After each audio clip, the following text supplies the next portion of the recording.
Redfall is a game, and that statement alone is just about the only somewhat non-negative comment you could possibly make about this horrendously terrible product that was oh so clearly shoved out of the door by Microsoft way too early. With the worst AI I've ever seen in a game, the most floaty, unresponsive gameplay I've ever experienced, and the most unimpactful gunplay with unbelievably bad graphics, despite only running at 30 FPS on Xbox Series consoles and having almost as bad optimization as Jedi Survivor has, you'd think that even the hardcore Xbox fanboys would realize that this title is unapologetic garbage. And I've got to say, in all honesty,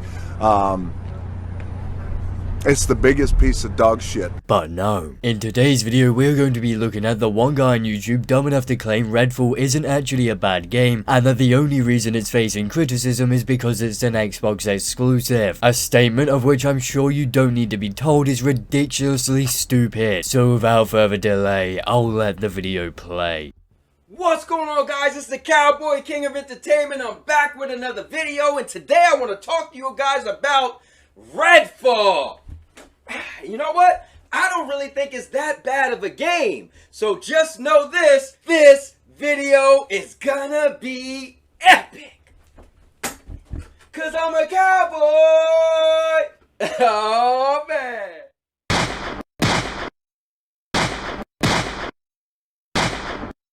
What the fuck is this piece of shit?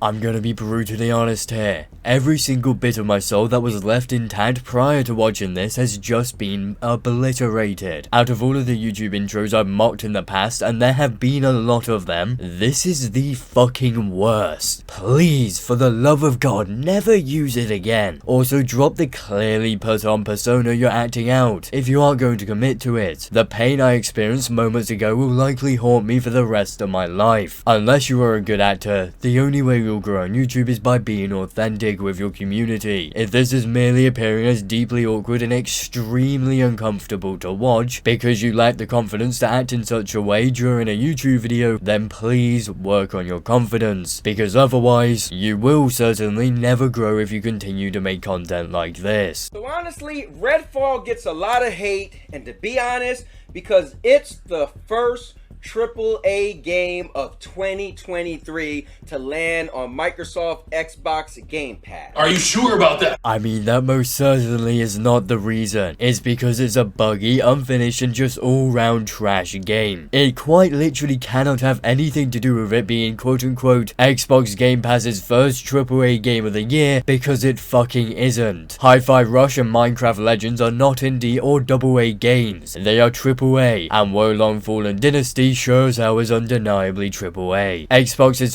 first-party title of the year was received extraordinarily well, and deservingly so. Hi-Fi Rush is an exceptional game of which deserves all of the praise it received, just as Redfall is an abomination and so is getting its deserved credit, aka being reviewed negatively. So the thing is, being that Game Pass had a lackluster 2022, going into 2023, they had to be strong. And when we found out that, bam, Hi-Fi Rush got out of nowhere, just dropped, stealthed on us, everybody loved it. You know why? Because it came out as it was supposed to. It wasn't a AAA game. It ended up being a good game. Last time I checked, Bethesda games were in fact AAA. I'm not quite sure why people think that if a game has cartoonish graphics that it automatically makes it an indie title, since there's clearly no logic put into such a thought, but as you said yourself, everybody loved Hi-Fi Rush, because it was a good game. Redfall is not a good game, and nobody loves it because of that fact. Outside of the few Xbox fans who unironically agree with Phil Spender that good games don't matter. I see commentary that if you just build great games, everything would turn around. It's just not true that if we go off and build great games, all of a sudden you're going to see console share shift in some dramatic way. After all, you've proven you'll eat whatever his studio shit out. It looked pretty good. So then we heard Subscribe to the most epic channel on YouTube for live streams every week. Daily videos. Subscribe. I know you have something to say, and I know you're eager to say it, so I'll get right to the point. Shut the fuck up. I don't think I even need to make a comment in regards to how awful what we all just witnessed was. Console fanboys truly never failed to make the worst content imaginable on any platform they exist on. Redfall was coming out, and it was going to be a AAA game, a banging game. The studio made a bunch of other great hits, and everybody was locked and focused on that game. And to be honest with you, if Redfall would have came out like Hi-Fi Rush, just a stealth drop, and it was like a $40 game, no one would have a problem. In fairness, I do have to agree with him here. No one would care if this game was stealth dropped, but not for the reasons he thinks. They wouldn't care because it's a shit game and they'd simply move on. If Microsoft hadn't hyped this game up for years, then no one would care about it. That is absolutely correct. But what does not change is the reception of the game itself outside of the size of it. If this game was stealth dropped, people would simply go, oh, this is just a shitty game that's been stealth dropped. Who cares? I had no investment in its future. But instead, we had a game hyped up for years as this next best thing from Xbox, whilst being a live service, so people were invested in its future, and then it turned out to be shit. As I said a second ago, if this was a stealth drop, people would still be reviewing it negatively. It's just that no one would actually care.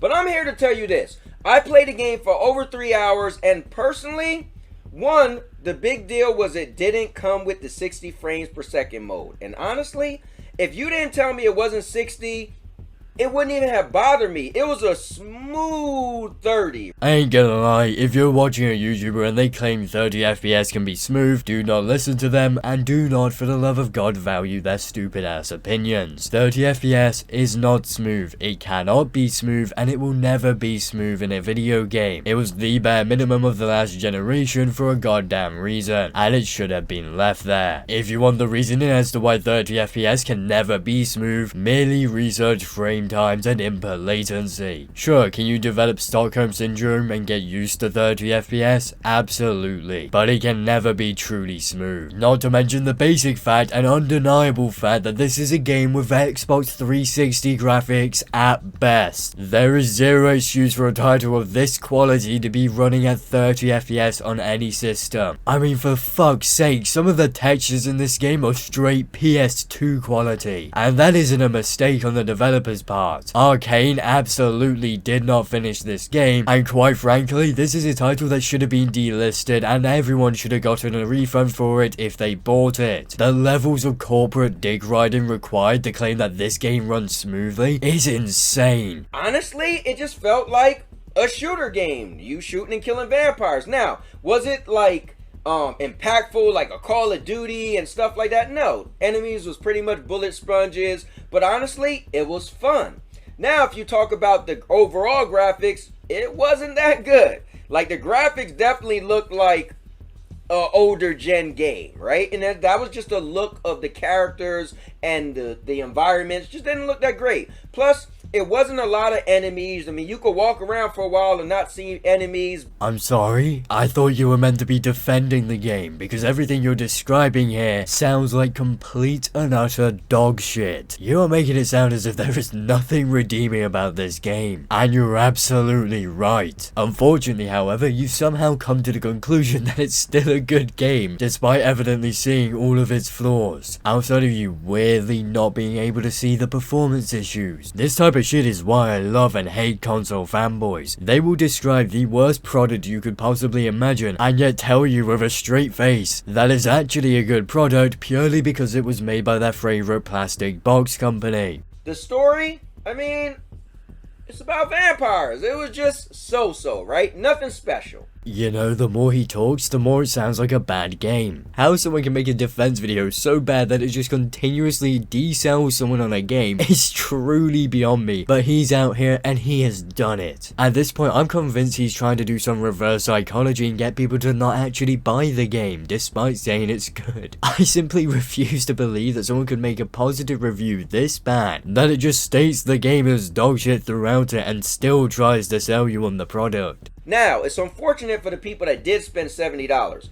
I think those people should really be upset and have a gripe. But guess what? Microsoft Xbox allow you to have Game Pass to supplement that $70 price tag. See, imagine having a game for $70, or you could get it for $10 or $15. That's such a big discount. Honestly, I can't be mad at the game, and I gotta thank Microsoft for actually allowing me to spend that little bit of money and get that game. Don't ask questions. Just consume product and then get excited for next product. The existence of Game Pass is not an excuse to release broken, buggy, unfinished, and downright dogshit games. If you are paying for a service, you should expect the things on said service to be of quality, not to be one of the most poorly reviewed games in history on Steam, and not to be a cooperative focused title of which doesn't even have basic functionalities like fucking matchmaking. Game Pass is not an excuse to release bad games. The fact you are out here on YouTube thanking Microsoft for scamming you via increasing their prices to drive more idiots like you to Game Pass whilst releasing worse products is not something you should be thanking them for. In fact, it's quite baffling you are. The levels of corporate chill you have to be in order to do this is astronomical. I will never understand how someone can claim with a straight face that releasing broken games is okay because you're paying a monthly fee for them. Now, with all that being said, we have finally come to the end of that guy's terrible video, which unfortunately means we have come to the end of my video as well. So with all that being said, please do not forget to do all the things YouTubers love to beg you to do, aka check out the Discord server, the Twitter, as well as like, comment, and subscribe. So I will see you all in the next video.